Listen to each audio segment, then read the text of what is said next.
On today's Fellowship of the Rink, can anyone stop the Minnesota Wild? We'll find out on Black Friday as the unstoppable force meets the immovable object in a duel with the Colorado Avalanche. Joe Smith jumps in to break down the players-only meeting that saved the season.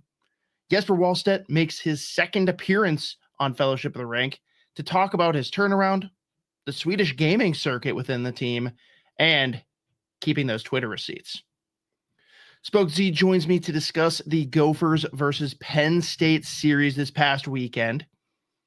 This episode of Fellowship of the Rink is brought to you, as always, by our good friends at Waggle, who still have their site-wide 30% off promotion running through December 2nd. Go to getyourwaggleon.com or click the link in the description if you want to see my personal pics or just want to make fun of my modeling attempt. Enjoy the show. The Minnesota Wild are buzzing. Joe, I know people talk about this across sports, but what happens in these players-only meetings that leads to this? Well, I think it's interesting is how you mentioned it, because I've covered the league for such a long time, and usually these players-only meetings happen like right after a game. It's a shitty loss, and like everyone's like emotional and upset, and usually there's guys airing some stuff out, and then that's why we're waiting in the hallway for like longer than usual. We're like, oh, they must have a players-only meeting. This one was different in a lot of ways in terms of this is where Jared Spurgeon called it. He had some ideas, and he actually had an agenda going through it the next morning. So he let it sit for 13, 14 hours, let guys kind of come down from like the high or the emotional of where they were. And him and Foligno and Kirill and other leaders had an idea what they wanted to talk about. And so it became much more of he still aired it out and everybody still had chances to speak, but it was more organized and like, hey, this is what's going on. Like we also have fun here. We so much frustration, two guys banging against or sticking against the wall, guys, dropping F-bombs. It should be more of like, hey, this is what we're capable of doing when we play it a certain way. If everybody plays to their certain strengths and plays together, we're capable of a lot of things. And so I think it was very Jared Spurgeon-like in how he did it. He's not one of those big rah-rah, like Firestone guys. So it made sense for him to like, oh, he's texted John Hines the night before practice, been like, hey, I'm going to have a meeting. This is what I'm talking about. What do you think? And then he messaged with the leaders, Foligno and Kaprizov, and then they were all on board. And then obviously Spurgeon, kind of led with a talk, but everybody else had a chance to kind of air what they were feeling, right? They weren't connected. They were all guys were worried about certain things, or some guys were playing, weren't playing well. And then so it was part of like, no one should blame anybody else. It's more so like focusing on themselves and then seeing like they play together. And I know it's cliche to say a players only meeting turned the season around, but it was certainly a pretty dark stage there they were in, where if it went the other way and they lost 3 of the next 4 after that, you're talking a lot more, heat on John Hines and on Bill Guerin and on players. So I think right now they're one of the toast of the league. If the Avalanche ever lose a game, they'd be right. They're still 9 points behind the Avs right now, which is crazy. But it surely made them feel as though this is what they're capable of. Maybe not winning 9 every 11 games, right? They're playing like a wagon, but they're doing something that's kind of more sustainable in a sense that they're playing kind of to their identity. They're playing really well, good defensive hockey, which is what they're built upon. They're getting timely scoring, and their goaltending, which I think, going into the year, Wallstedt was a question mark, but both of them have been playing really well. And if you get good goaltending, you defend it well in front of them, you give yourself a chance in 3/4 of the game. So this is not where their shooting percentage is like 25% and they're just, going crazy and getting lucky. It's they're playing some good hockey against some really good teams. And confidence means the world and everything in life and in this sport. And you can tell that everybody's playing with that kind of juice and that jam, and they're going to ride it as long as they can. Yeah, and obviously the players only meeting, big mental shift for everybody to just get refocused and kind of reset for the season. But what have you seen? Like, is it individual players? Is it like the scheme as a whole? Is it just the way that guys have come together? Like, what stands out on this run? Well, I think you have the guys that were playing well continue to play well, like the Marcus Johansson's having a heck of a season, right? Yeah. You have guys like Matt Zuccarello coming in, and helping guys slot down the lineup a little bit better, right? Or put people in different positions. And he's helped Kaprizov, get to a better level here as well. Matt Boldy has continued to be like just on every game, like a true star in this league. So the individual guys have played well. We'll get to Danilo Urhoff later, but Urhoff has stepped in when there's injuries to Hartman and Rossi and really filled a big hole there in the top line and really been an eye-opening thing for him to do that. So, but I think overall, as far as they haven't changed their scheme or structure, it's more so of like they were more diligent on being above the puck in terms of not giving up the odd man rushes, right?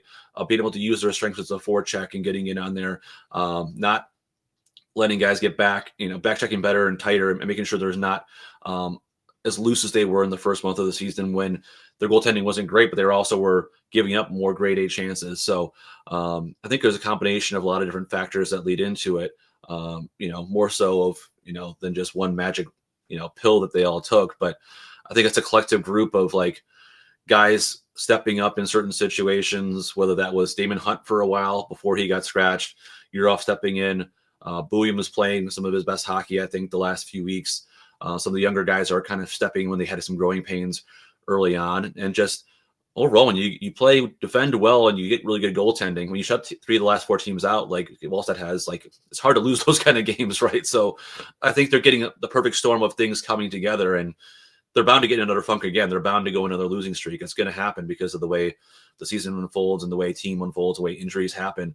But this at least gives them the idea of what it looks like when all is going well, and they're not even healthy right now, without 2 of their top 3 centers or top 4 centers in Hartman and Rossi. So like that'll tell you they're playing this well with those guys out week to week. It's got to be pretty encouraging for what they're trying to build here. Yeah, and I think the most interesting thing, and we talked about this before we started recording, Joe, but just with how well things are going now, and you talk about still having some key players missing, like what does this team look like when everyone's back? Because we've seen some lines come together really well. Are those literally just here as a product of, hey, we needed to fill holes and hey, it worked? Or are these things that now we've got to kind of not put in pen, but somewhere between pencil and pen? Yeah, well, I asked Hines about that the other day, I think it was because when Sturm comes back, like where does he fit in? Because there was the line was with Urhoff and Foligno and Trenton was doing well, and he's like, Joe, in this team right now, everything's so much day to day that something's going to happen between now and then where like it's going to fix itself. For some reason, it's going to fix itself and not fix itself in a good way. But like, it's hard to project knowing. It was hard to think that Rossi and Hartman would get hurt, right? That opens up spots for guys, and you're up to go up the top line. So I think it's a good problem to have. I think Urhoff showed he's a guy who could play the top line. He could also play the 4th line. And so I think his development is really good in the sense that he could be down to the 3rd line, right? Or I think Ek, Johansson, and Boldy should stay together, right? I think you're going to have Kirill and Zuccarello together, and whether that's Rossi in there or that's Urhoff. I mean, my guess is they'll probably go back to Rossi there and then move Urhoff down. But we'll see how long it takes to get back and who gets hurt between now and then.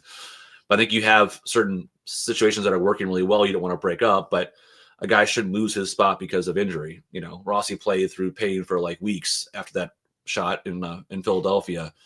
And he's shown he can play with Kirill and Zuccarello. So, whether we do with Hartman can play the wing. Hartman can play the wing on the 3rd or 4th line. Like that's maybe where he ends up, right?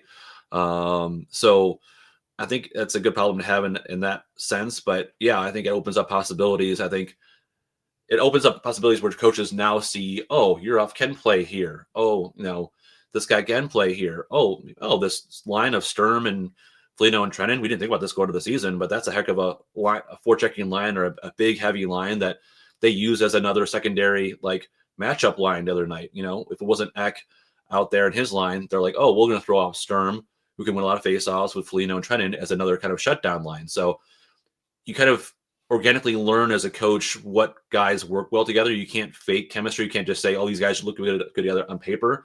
But I think that opens the eyes. Like maybe they'll break them up now. They can always go back to that well later when they need to.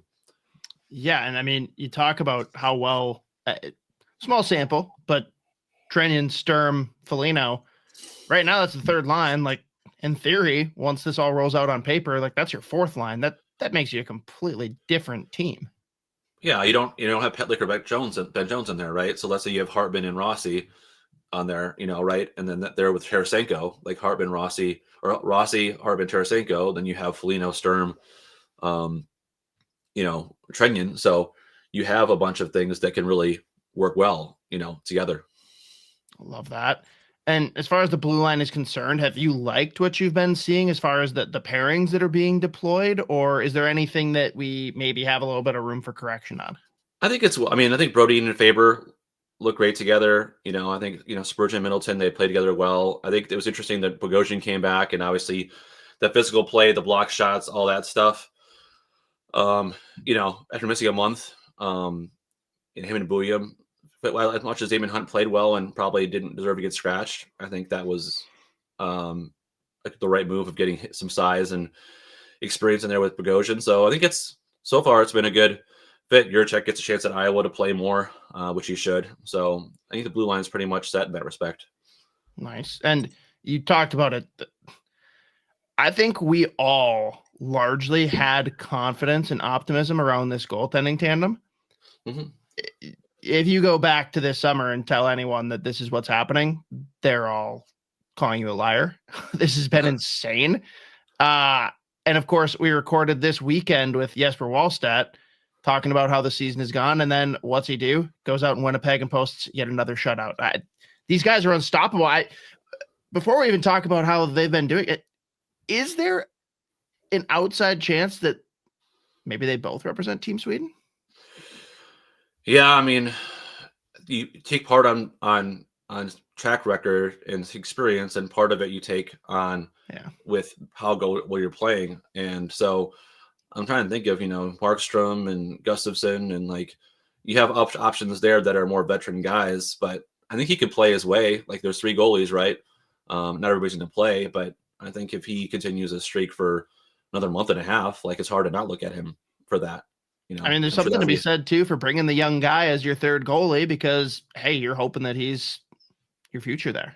Yeah, he's a future goalie for that team, right? I think him and Gustafsson are put themselves in that position. So I think when Fleury was there in the Olympics, when he wasn't playing, behind Luongo and stuff like that. So it is really important to kind of have those guys in the wings and get that taste of that experience, right? He's played in World Juniors and Worlds like that, but this will be a whole different environment for a lot of guys. I know you've got a feature on Wallstedt that's going up today as the episode releases, but going through that, because I don't know what you've been talking to people about, but in the locker room, have you gotten a sense from just his vibe in the locker room? Kind of almost, it's not the same, but kind of replacing some of the loose Marc-Andre Fleury vibe with his antics, the way he's celebrating after these wins. Does that do something for the players? I think so. I think, and he's not trying to be cocky when he does the celebrations, right? But I think what he told us in that interview, what the Fleury influence of enjoying every day and enjoying going to the rink and having fun, right? I think he really appreciated that about Flower, and so did Gustafsson. And now you're seeing a guy in Wallstedt who's not taking anything for granted after last year. He knows every win's big and every shutout's important. So he's kind of riding the wave. And so I don't think it's irking anybody. I know it's going on social media a lot with the celebration and how it looks. It's pretty freaking cool. The picture they had, I love it. The picture they had of this famous art, famous painting that had the arrow. It just, I know. I like players showing their personality, right? We don't want to hate on that, So I think, I don't know. He didn't do it last game. He didn't do it every game, right? He didn't do it after the win in Winnipeg. So I don't know if he talked him out of it or not, but he certainly didn't do it then. But I think it's okay for players to do it as long as they're not being personal or taunting. And I think that's just him just expressing himself. Guys who score goals do that all the time. That exactly. And I am a big fan. I definitely don't want it to come across to anyone listening as though I'm against this. I want him to do more of it, if anything. No, absolutely. I think that's what makes him different than other. Even Gustafsson's a fun personality, but I think Wallstedt's more of an outward kind of guy, and so that he wants to show this is me being who I am, and this is just kind of even after the Kings won. After we talked to him afterwards, he goes, just came out of nowhere. so emotional, and like we blew a 3-goal lead, and then I did all 4 saves, and like I like people to have to just instinctively show their passion instead of like locking under lock and key, you know. So I think it's fun. I don't think anybody's really taking anything to it. Maybe people maybe behind the scenes are other teams, but I mean, if you don't like it, score a goal, you know. That's my opinion on it. I love that. Oh, I mean, with that, might as well just pass it over to the guy who has no problem airing his feelings on it himself, Jesper Wallstedt. Zamboni's on 7th Restaurant and Bar at 174 West 7th Street, right across the street from Grand Casino Arena. We're going to keep calling it the X. More than just your go-to spot before, during, and after all your favorite downtown events, Zamboni's on 7th is now your spot for late night downtown eats. On game days, event days, and plain old regular days, Tuesday through Saturday. Zamboni's on 7th is now serving their delicious tavern-style pizza, as well as fried specialties late into the night. Check out their menu online at zambonison7th.com or stop by for a few beers, cocktails, or sodas and dig in. Zamboni's on 7th, before, during, and after. Way after. Making his second appearance on Fellowship of the Rink, now recurring guest, Jesper. I think this just means we're going to have to make this an annual thing here. We've got now firmly Minnesota Wild goaltender, Jesper Wallstedt.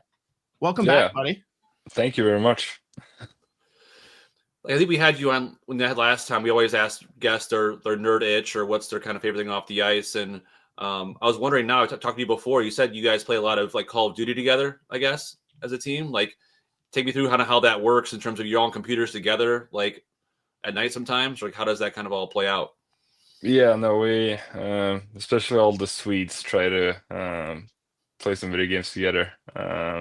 Me and Gus plays Counter-Strike too, a little bit with Kirill as well. Broads jumps in sometimes, and then Jojo, Suki, Ecker, and Gus and me sometimes play COD as well. More so last year, haven't been a lot of gaming this year. But yeah, we try to play a lot of different games. It's fun.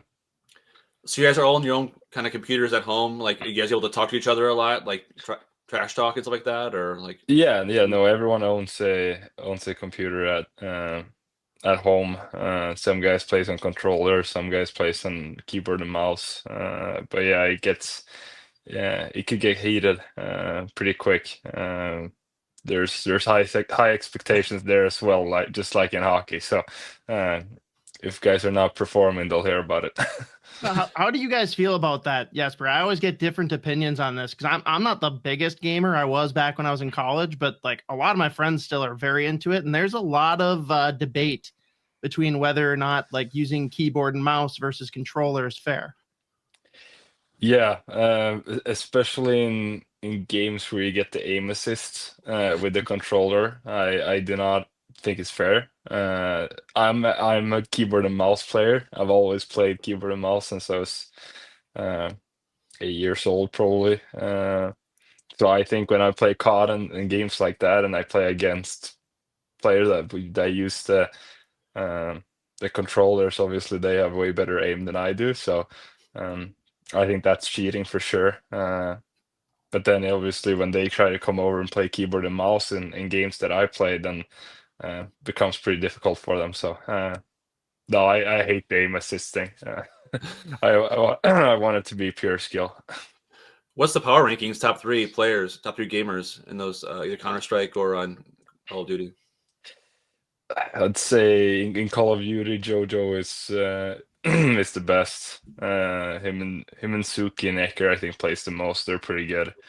And then in Counter-Strike, obviously, I've played a lot of CS. So I'd give myself that one. And I played CS since I was 10. I probably have close to 9 or 10,000 hours in CS. So I have the highest rank. I'm the highest level. So that's my game of choice. We'll get to some fan questions towards the end, but number one fan question I've received for you is, where did the celly come from? The celebration that's now all over the internet. I'm speaking of good, good shot. You're pointing a good shot at the rafters there. Like, I saw it in Iowa last year once at least. So where did kind of they originate from? I think it started in Iowa, that shootout win we had there, I think once or so. And then this year, I guess it kind of came from nowhere. We won that shootout game against LA, and I did that celly, and then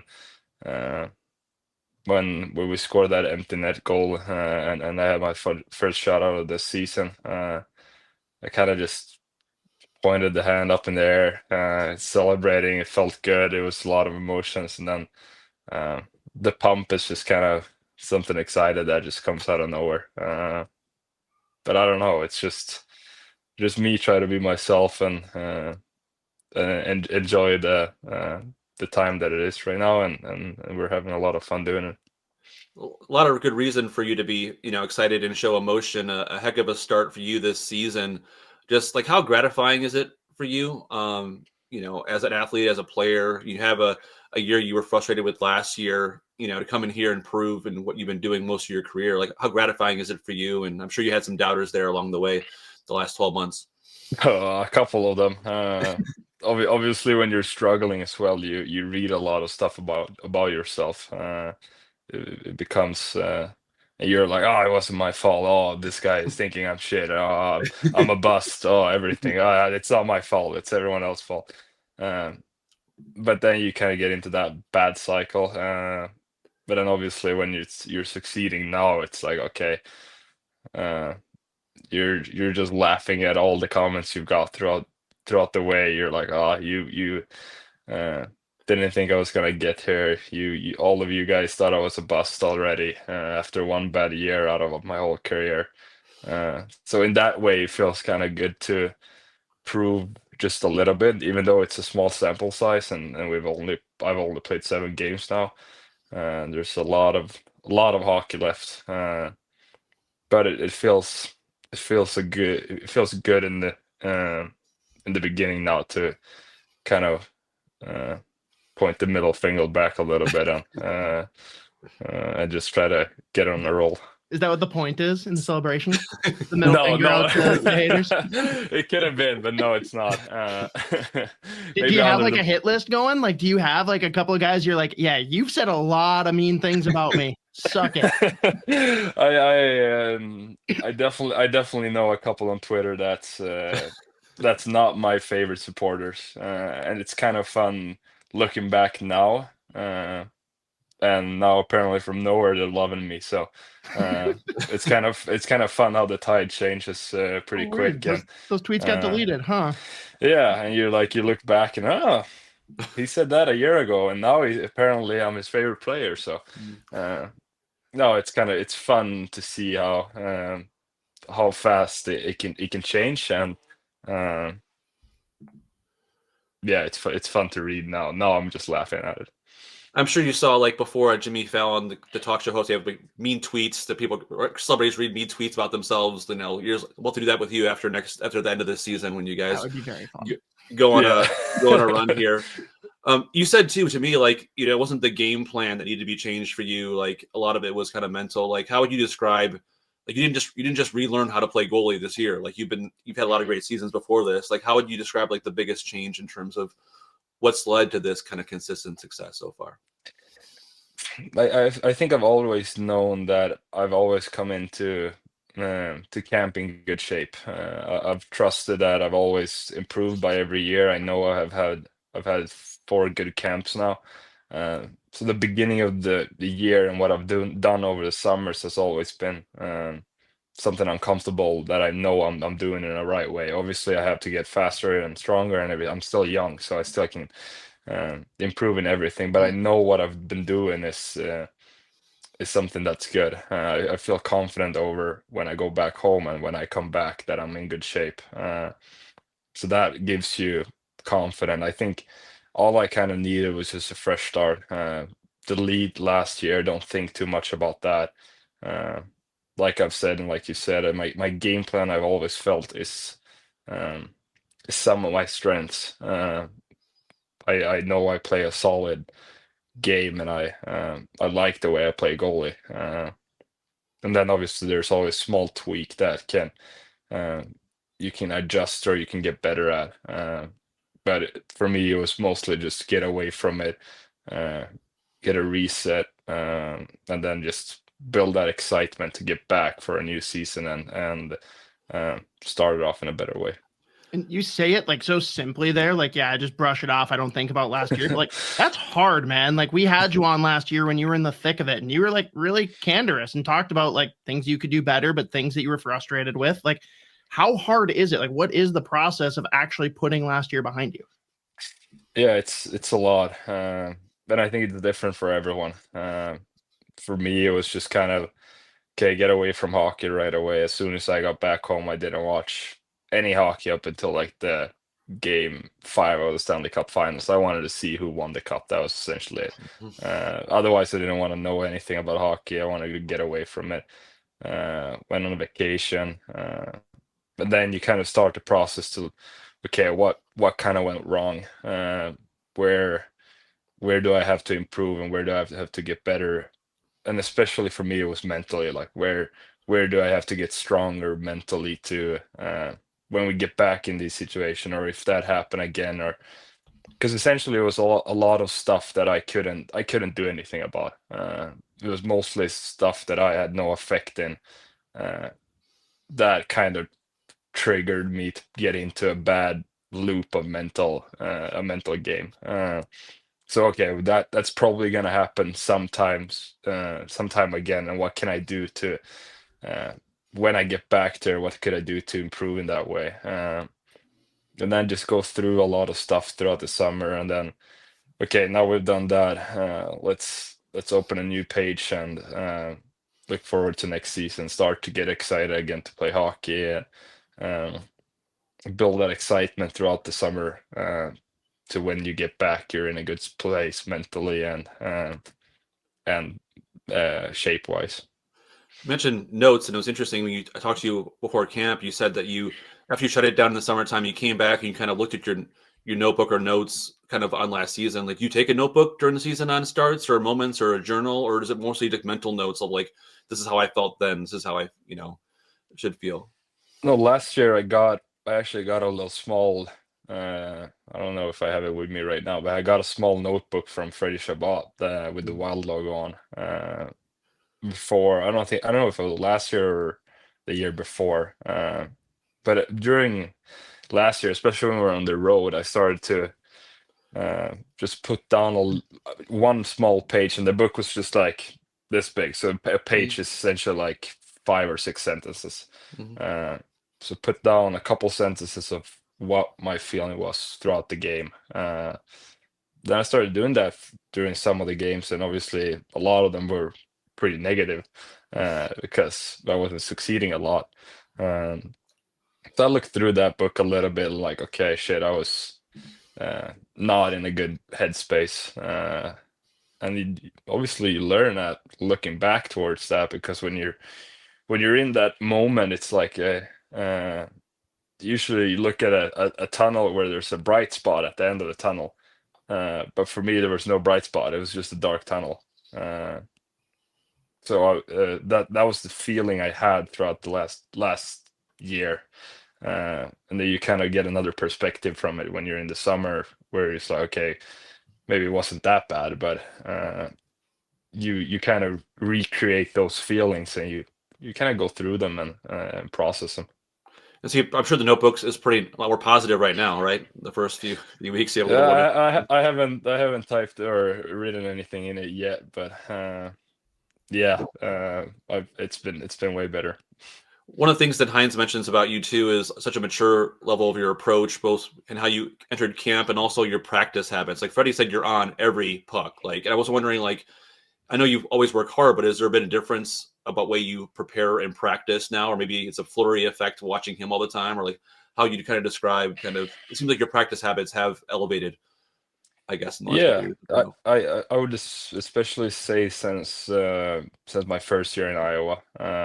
I think when I came over from the SHL, I was always very talented. I was very far ahead, and like I didn't care so much about practice. I thought as long as I competed when it matters. I've always loved competing when you play for something. Like there has to almost be a prize or a reward for me to like really get into it when I was just a little younger. So like in practice in Sweden, we'd always say, okay, whatever goalie lets in the least goals during practice, we doesn't have to skate, and the other guy has to skate.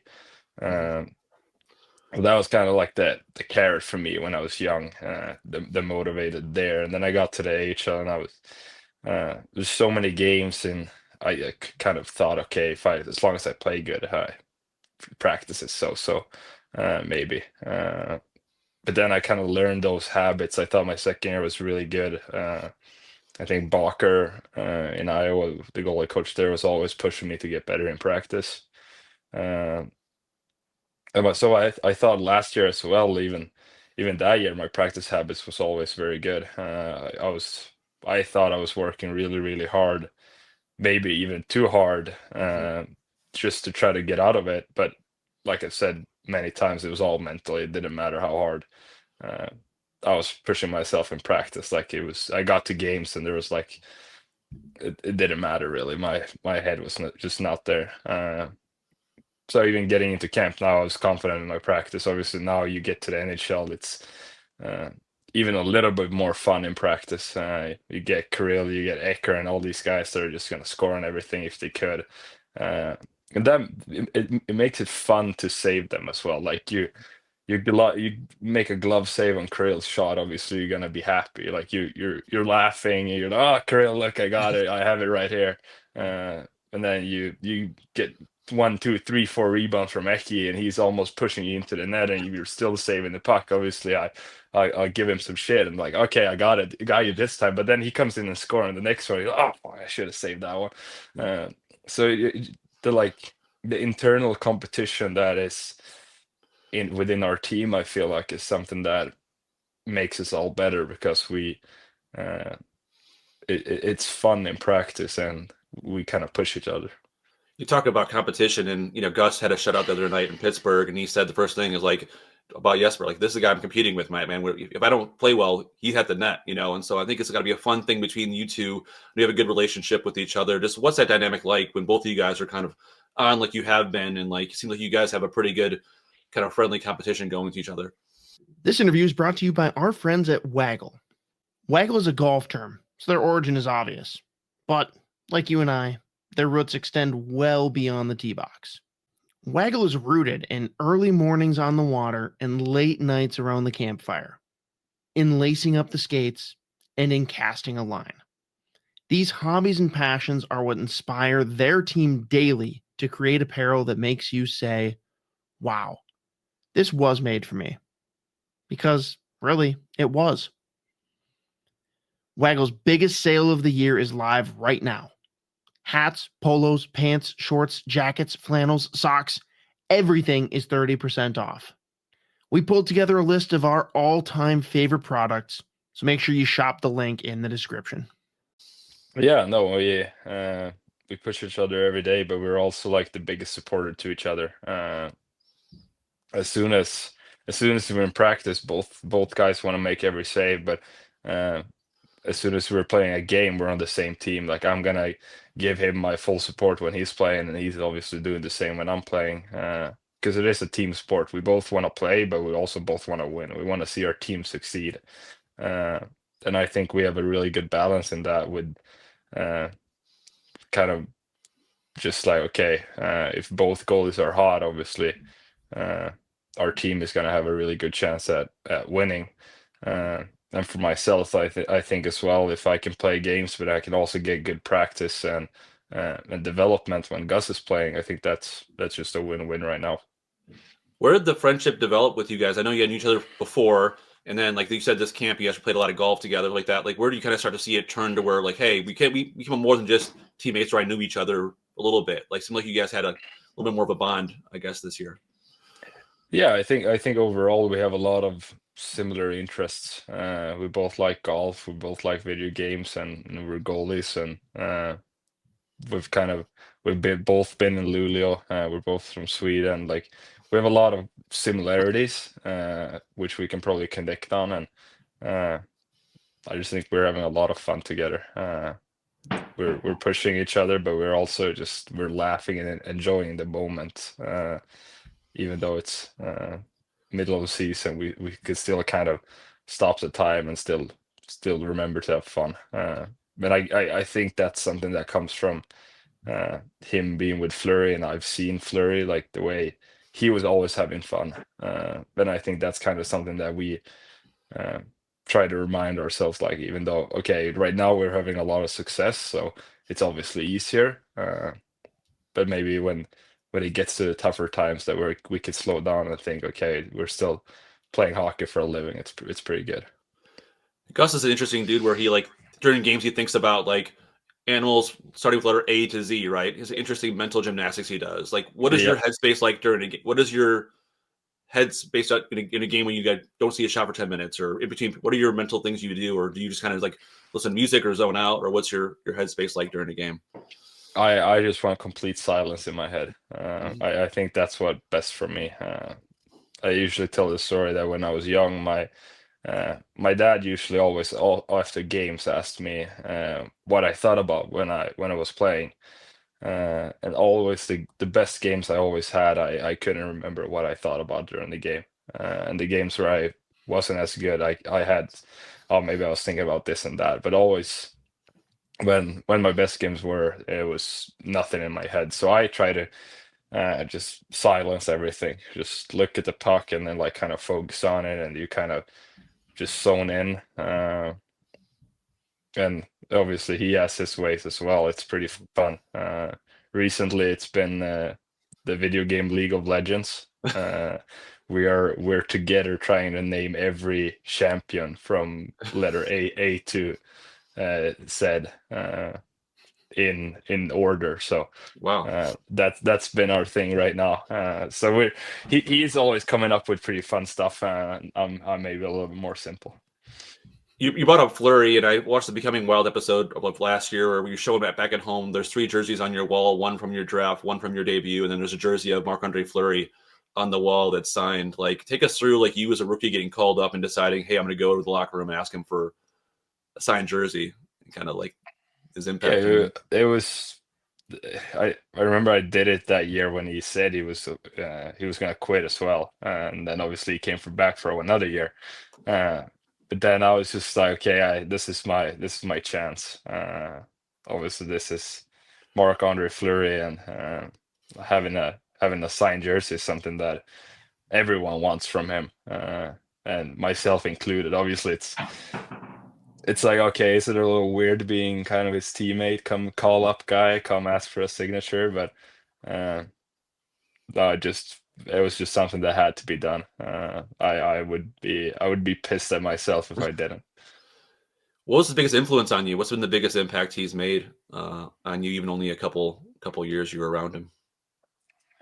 I think getting back to that, it's supposed to be a lot of fun, and just like seeing him in practice every day. He threw his stick at trying to make saves, and he was there, like he never gave up on plays. And even though he let in goals, he was laughing either way because he gave it all he could, and he'd show up after games he lost, and he was still happy, ready to go for a new day. Like, he always reminded everyone that it's a privilege of playing in the NHL and doing your whole hobby as work. And then obviously there's a bunch of stuff with Flower, but I think that's the one that kind of that stands out to you, that okay, he's always here and he's always smiling. It seems like he's always having a good day, and it's a great day to play hockey. Has anyone on the team taken up the torch of the prankster, or is everyone just like safe now? For now, it seems like everyone's safe. I haven't seen anything yet, so I guess we'll see. A few fan questions before we get your last one. Do you like the Wall in St. Paul nickname? And is there going to be like a break at all on your helmet, new neck mask design? I don't know. Yeah, it's fun. I don't mind when fans are saying it and so on. Gets a little bit annoying when the teammates are saying it. I'm like, just come on, I don't have to. But yeah, when it's out in the community and the fans are using it, I think it's fine. I think it's good. But I wouldn't. I don't. I'm not the happiest guy when the teammates are using it. The coolest off ice moment on a road trip for you so far? I know you've been to cool cities like New York and DC and Philly. Like, coolest thing you did on a road trip so far? Wow, I don't know. I think I'm pretty boring usually. I get to all these cities and I enjoy laying in my bed in my hotel room. Like I'm that guy that's like, okay, you want to do something? I'm like, nah, I'm fine. Obviously, I think seeing Vegas for the first time when we did that was cool. Uh, Strolling around on Manhattan in New York is pretty sick. But I don't know yet if I have anything special off ice. I guess they'll come. Rookie dinner yet? Have you guys had the rookie dinner or no? Is that later in the No, season? have not. So we'll see when that comes. Last one for me, and then Scott has one before we wrap it up. Just fan wanted to ask about in the shootouts. Like, do you have a certain thing you're thinking about, or do you have like a notebook with like this guy's gonna shoot it like this, or like is it more instinct? Like, how do you describe your headspace in like in a shootout?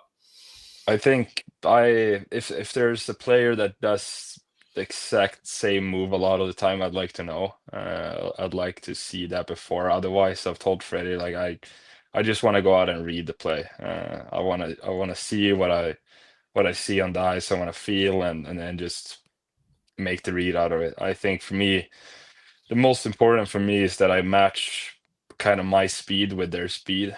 I always try to wait for them to come in and see kind of, okay, is this guy coming in hot or is he kind of slowing down or what's, as long as my momentum is kind of the same as their momentum, I feel like I'm in a pretty good spot. But otherwise, it's just kind of seeing what you're seeing out there, read what the player is doing, and then just execute from there.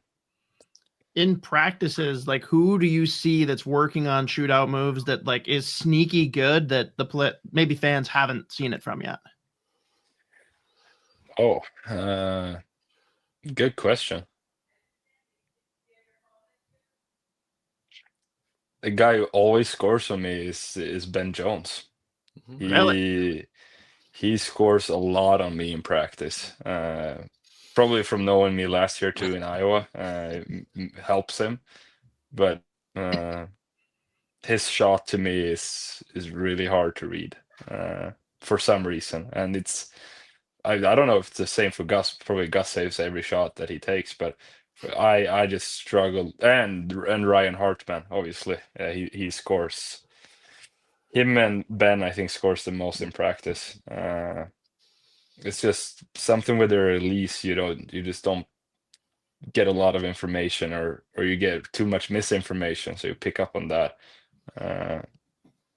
But yeah, when every time I got into camp every year, Ryan Hartman always scored, and I just couldn't get my hand around it, like, or my head around it. I'm like, what am I doing wrong with this guy? Like, okay, it looks like he's going low. I'm cheating low, and he scores high, and I'm like, come on, what? How? And then I cheat high, and he scores low, and I'm like, come on, not again. He always seemed to find a thing on me, and even during this year's training camp. Now we were getting into the season, kind of picking it up a little bit more, but he's pretty good. Otherwise, Suk is obviously sneaky in shootout.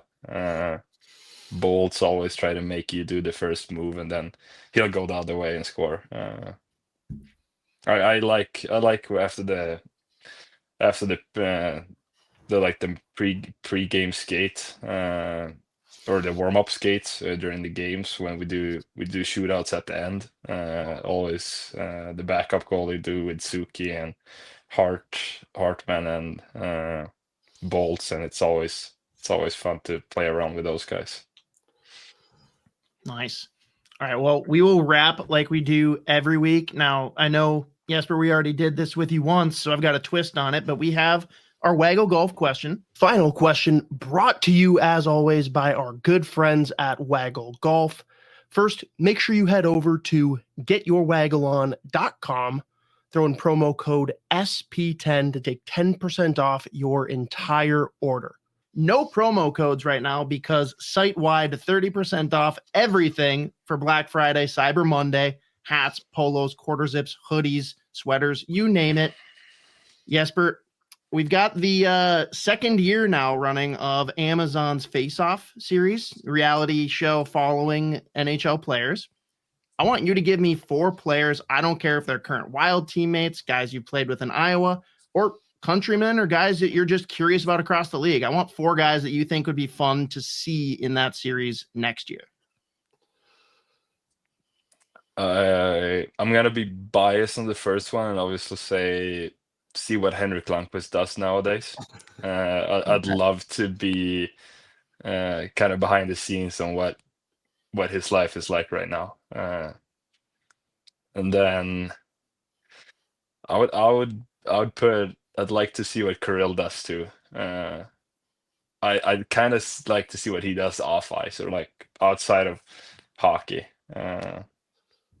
Obviously, I know he plays video games with us sometimes, but what's his life like? So just set up a live stream at Billy Sushi, pretty much. Yeah, probably. I guess. Otherwise, a couple more guys. Well, like guys have I played with.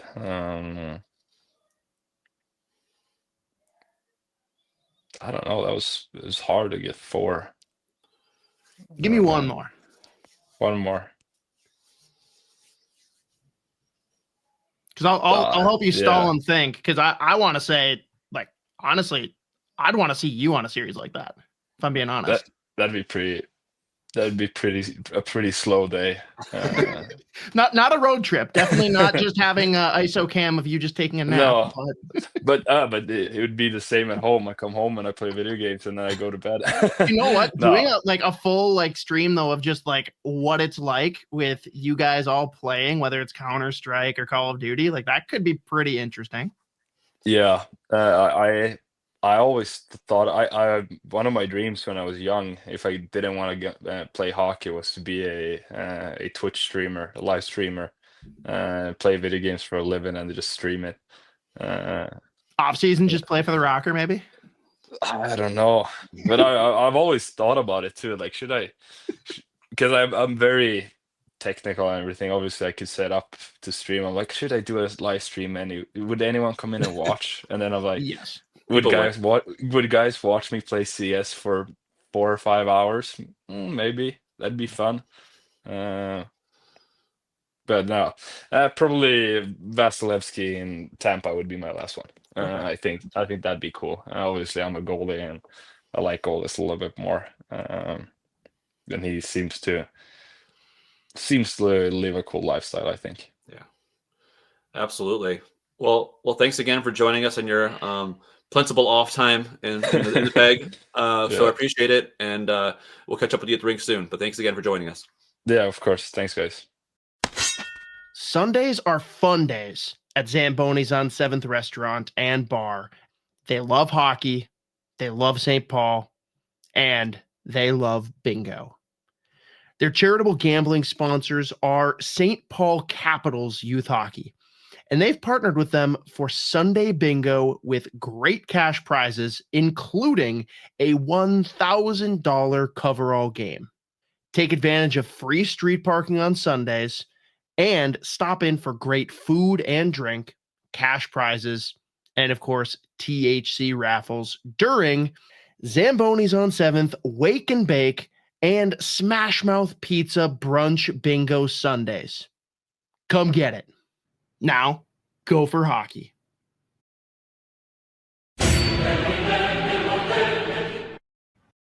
Go for hockey. What a weekend. So many doubters out there basically writing the team off Fire Bob Motzko. This team is horrible. Worst Gopher team we've ever seen assembled. Let's all just calm down, because this team is absolutely still a fucking team. What a great weekend. Very unfortunate to not get the sweep, because they had control. I'm going to say minimum 4 periods of this weekend. Had some pretty unfortunate mistakes that led to 2 goals on Saturday. Hey, we get the split. Still, taking a split against number 5 in the country, you take it every time. I kind of want you to talk real quick, Z, before we even talk about McKenna, just the nature of Penn State.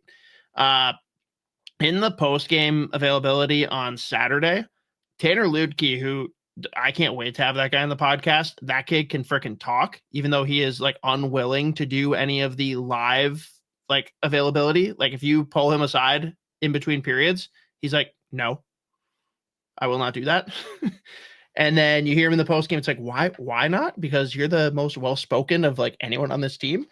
But he just talked about the chaos of Penn State. He's like, I don't even say this as an insult. Like, I hope you guys don't take it that way, but they're very unstructured, and that makes them very unpredictable. And they do a very good job at playing that unstructured game. And at times it seems chaotic. It seems like they don't know what's going on, but they do, and they make it work. And that can be hard for us to game plan and defend against properly. Like, do you see the same thing there? Or like, what is the actual game plan for Penn State coming into each weekend? It's actually really funny that like Luke says that, because so I was like going back and watching some of like the games throughout the season, and then I was listening to Cam Robinson and Chris Peters talk about, they were actually comparing Michigan State and Penn State, specifically like what McKenna's doing at Penn State versus like Porter Martone, Michigan State. Obviously Martone's a year older, but whatever. And they said the same thing, actually, that like Michigan State is a very structured team. Everyone has a role. Like even a guy like Caden Lindstrom is like playing significantly fewer minutes than he would normally be playing. And like Porter Martone, he has all the talent in the world, but they have to play a certain way. If you don't play the way that Nightingale tells you to play, like you're not going to, and like someone will take that spot. And all the guys love it there. Then you talk about like the strength and conditioning side of it, which they've got one of the best in the country. And it's like very regimented pretty much day in, day out. It is like structured on and off the ice. And then Penn State, I mean, we saw what they did bringing in all the kids from the CHL just this past year. I mean, the roster size going into the year was just like, holy shit, like what are we doing here? And it is pretty much like a free form. It's not like the most structured. Obviously, they have a game plan, which is pretty much like go out and let their like top guys just like rip it up. And I think you see that a lot of nights where it's like you see a ton of individual moments. You see it like McKenna, we obviously want more as far as just like taking over games, but like he doesn't look super engaged. This is what we're talking about when we get to the draft, but like it's the engagement stuff, play away from the puck. And it's like he hasn't really had that game outside of like that first weekend where he's just like, oh, this is the McKenna show. But it's really kind of like just like riverboat gambling style hockey. Like it is really just north south, like let the individual skills shine. And like so it makes so again, it's actually funny that Luke even said that, but that's what like Robinson and Peters were talking about. It's like it's not a ton of structure. It's pretty much like let the players play, which on one hand I'm sure the players like have fun doing that. At the same time, like if you want to win games, you want to win, you're not going to win a national championship doing that. But so yeah, no, I think it makes total sense. To that note though, your boy Jackson Smith. Mm-hmm. So there are people who will refer to players as being a 200-foot player, which means that they are like awesome offensively and defensively. I'm gonna just like throw that out and say Jackson Smith is the only 200-foot player, and it's not even in that connotation. It's literally because he is going end wall to end wall nonstop. Like he is full on rover. The skill is absolutely there. He's looking to hip check everything that moves, but if you came into this game knowing nothing about their roster and you could not see what position someone played and you didn't get to see where people lined off on faceoffs, you would not be able to tell me what position he played. No way. Yeah. I mean, Jackson Smith too. It's like actually that style just in general also kind of like lends itself like the lack of structure thing too, where it's just like he's just like he's a 6'3", 6'4" defenseman who is just a legitimately elite skater, and he can fly up and down the ice. There's a ton of like little things defensively where like he's just going to be out of position, just the nature of the way he plays. I mean, he's looking to engage physically though, and if he gets it, it's going to be a big hit because he's fucking huge. And he's moving 1,000 miles an hour. And I mean, the offensive skill, the way he could shoot a puck, like the hands, some of the passes he makes. But like, you're right. He is just like he's another player. It's like he's never standing still. Like, I don't think I've ever seen him straight legged ever. Like he is just like flying, just wants a million puck touches, full engagement. And it's just like high motor hockey, which like we talked about with like the combination of like David Hutt and Denton Matejchuk. We're gonna somehow loop this back to that D pair and Moose Show back in the day. But it's like that. He's like legitimately like a rover. But I mean, again, it's hard to watch any game that Jackson Smith plays in and like to come away without noticing him, just because he is going to be on the puck. He's going to get a million puck touches. He is flying up and down the ice, creating offense.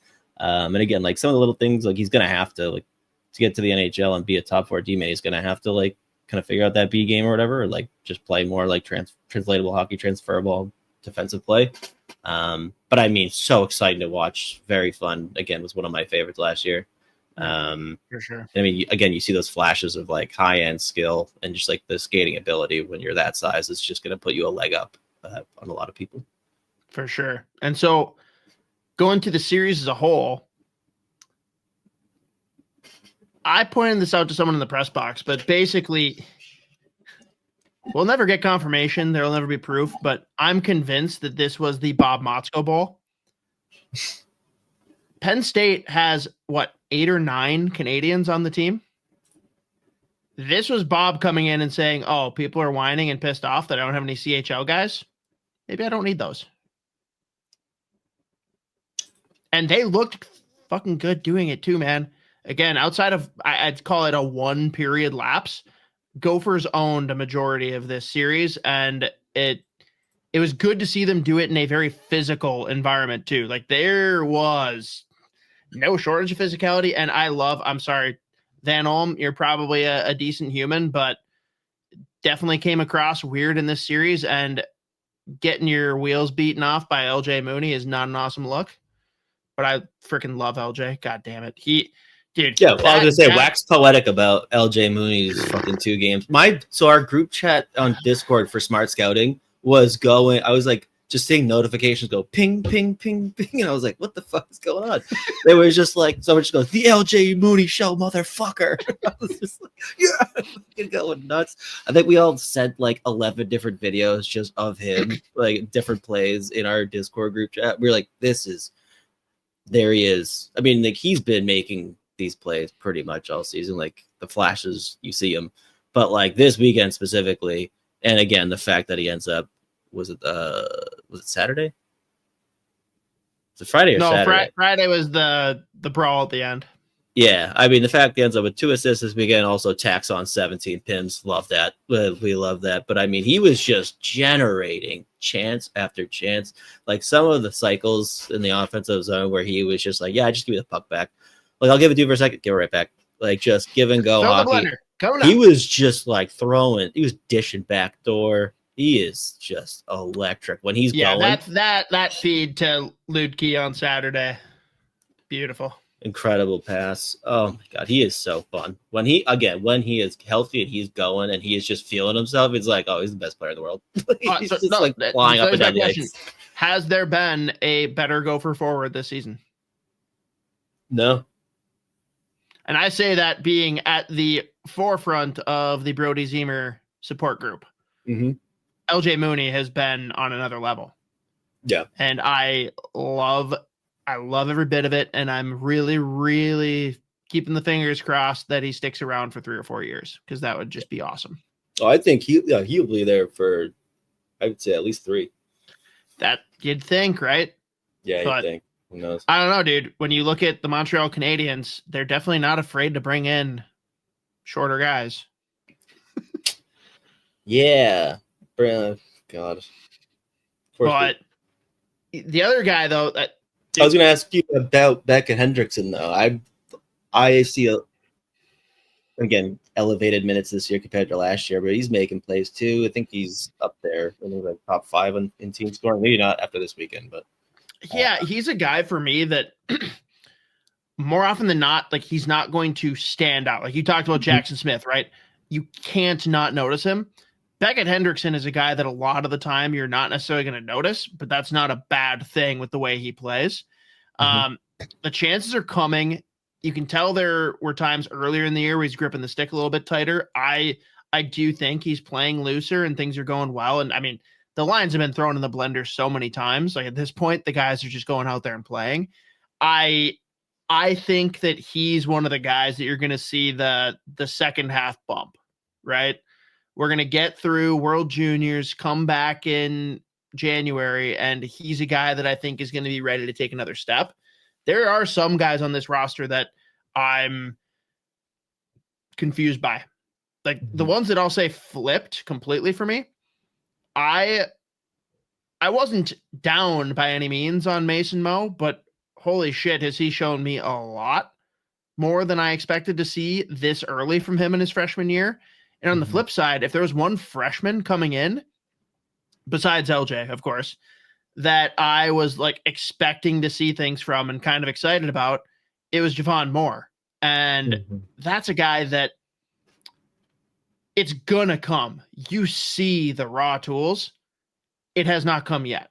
Like the amount of times that he's got a guy lined up on the train tracks and then just no. Like it's straight up Mystery Alaska. Like, am I a big guy, Tree? Yeah, Johnny. No, I'm not. You're a big guy. You're a big guy, Tree. Like I don't think he realizes how big he is compared to these other guys. He seems like he's got Bambi legs a little bit out there. I think it's going to come around though. I don't know if he's like a Beckett Hendrickson where he sees it on the back half of this year. I think he's more of a sophomore year bump kind of guy, especially if he hits the weights hard this offseason. But those are the two that I kind of saw flip for me, where like, again, Mason Moe has beyond impressed me so far compared to what my expectations were coming in. And your boy, our boy, but like you talk about him way more than me, Leo Gruba. He's been doing the thing.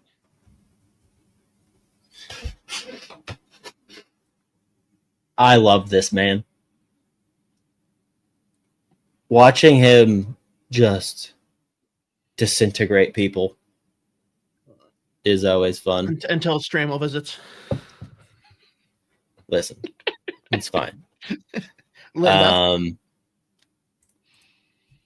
He's just, I don't know. There's just something about those defensemen. It's just like, it's always funny too. And I like go back and I look at the roster ever. I'm like, wait, 6'2"? Like if you told me it was 6'6", I'd be like, yeah, maybe 6'7".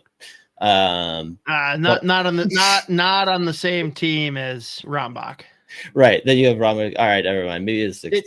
Did you see the promo for this weekend, by the way, that they had on social media? No. So on Friday night, it was the whiteout, where like everyone was supposed to show up just wearing white, and they had like towels for everybody to wave around. And the promo they shot from the bench was Rombach and Mooney telling everyone that they need to come and explaining the towels. And I love that they leaned into that. I love that that's going to be a thing. And immediately my comment on the Instagram post was, I just can't wait until they merge together to form one mega person. Yeah. Those two together though is it's not ever going to be unfunny. Yeah. So both of them though, let's talk about it.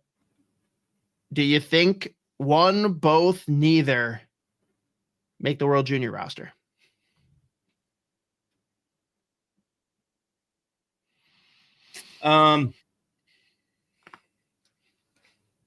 It might be a neither, honestly. I don't like that. I don't know. I just whenever I look, I just try to like map out.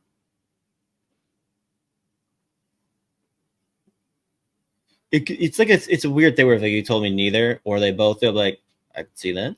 I mean, if Rombach makes it, he's going to be making it as like a 7 or 8 D more than likely. I understand that.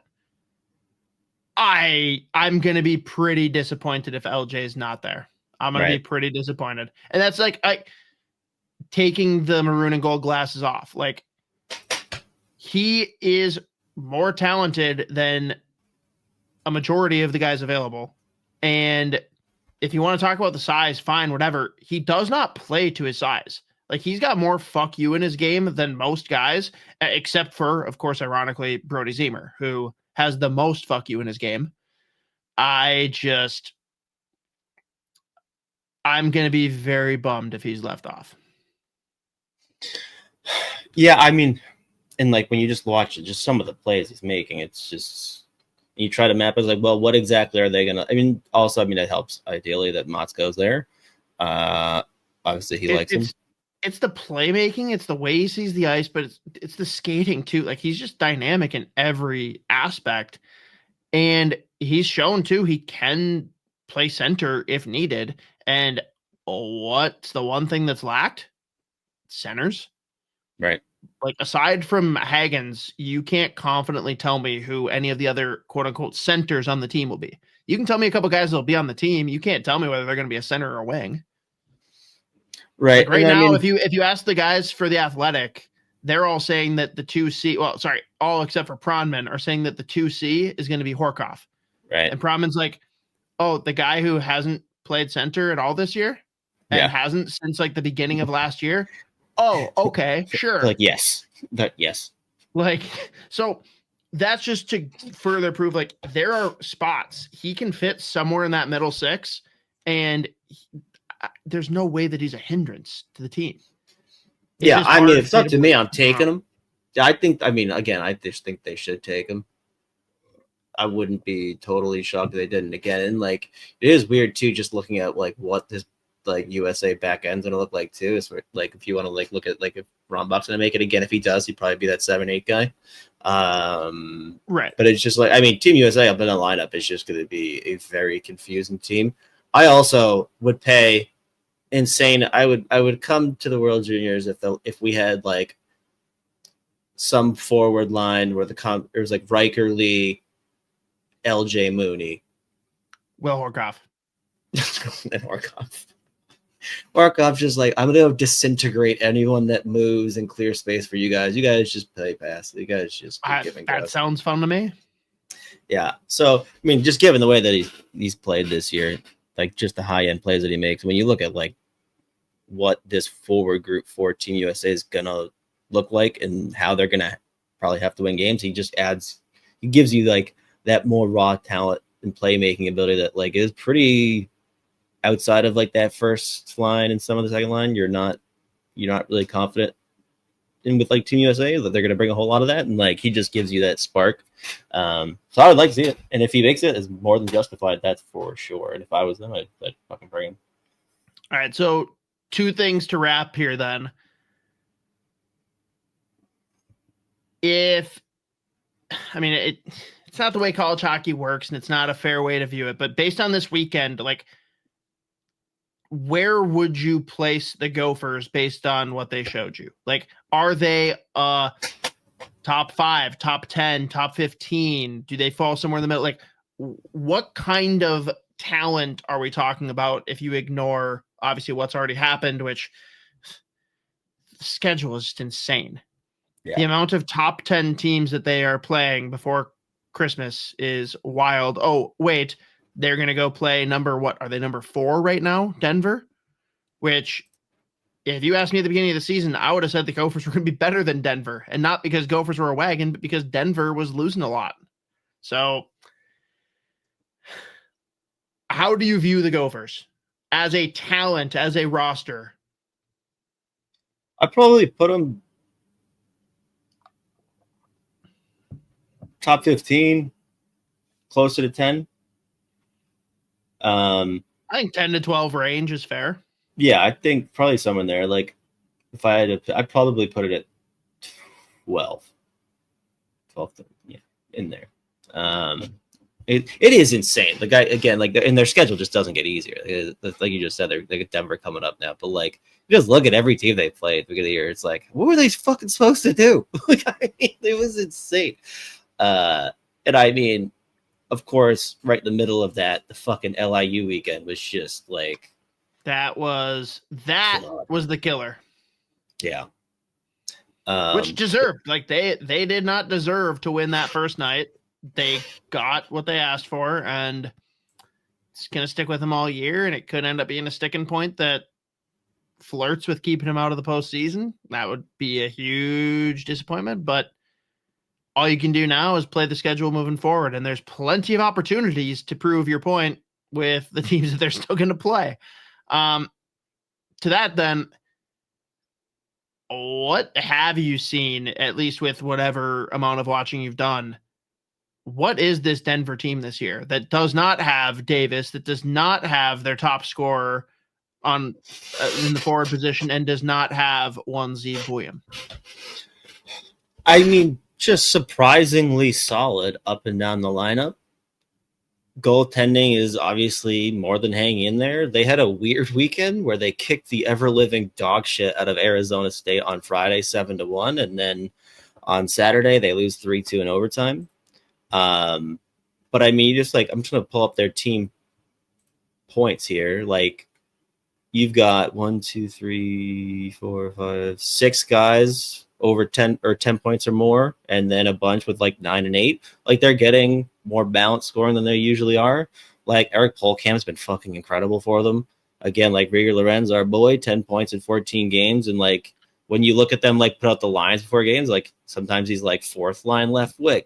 Sometimes he's 3rd line right wing. Sometimes he's 2nd line right wing. He's all over the lineup and like playing crazy minutes. I think he's probably averaging close to 22, 23 minutes a night.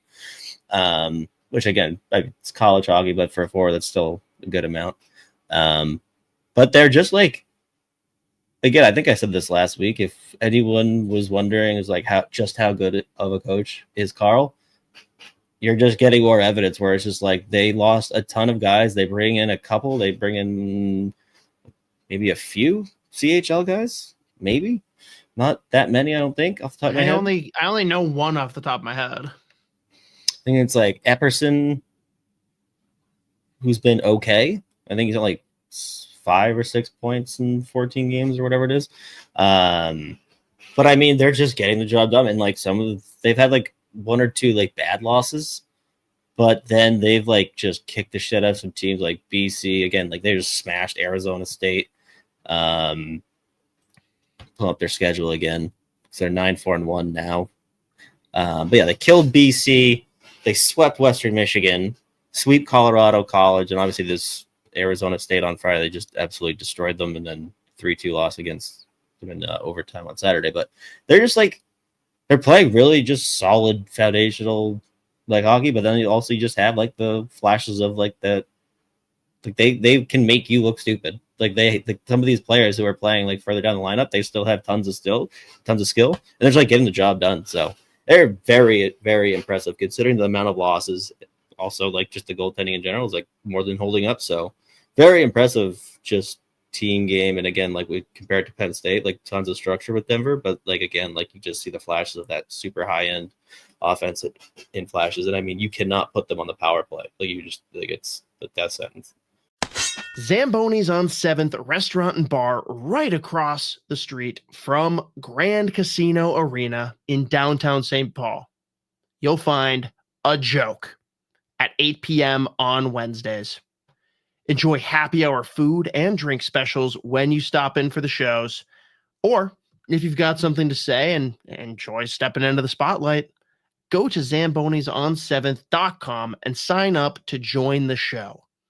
Spots fill up fast, and they do cap the number of comedians each week, so do not delay. Also, stay tuned for details on their once-a-month Friday night comedy show, Freaky Funny Fridays, beginning Friday, November 21st, featuring some of the hottest comedians in the Twin Cities. Zamboni's on 7th is a joke. but only on Wednesday evenings. And the occasional Friday. Thank you, as always, for tuning in. Again, you guys continue to be the best. Do let me know, again, if there's anything that you want to see that we haven't been bringing thus far, whether it's different segments, topics, guests that you want interviewed. In the meantime, obviously, I'll go enjoy your Thanksgiving holiday. It is my favorite holiday. You will never convince me otherwise. It is the bookmark that tells us who is in and who is out of the Stanley Cup playoffs, barring 25%. It is literally eating, drinking, sleeping, watching football on continuous repeat, and you get a guaranteed 3 days off after. I know there are some people who work in industries that do have to work on Friday. I am very sorry for you for being in that spot. Blame your employers. But for everyone, please enjoy the holidays with your families. Do check out if you are looking for something to venture out and do on Black Friday and don't want to do the whole mob scene going and shopping. Check out our friends at Back Channel Brewing. They actually are releasing a collaborative beer with us. It is a White Russian inspired stout called the Soviet Savior. I think you know who we're talking about there. Awesome label. And it's a spinoff of their mainstay that they drop every year, the Soviet Slayer, which of course is an ode to the great Herb Brooks. Appreciate all of you. Again, continue to listen. We will be back next week. Until then, stay classy, State of Hockey.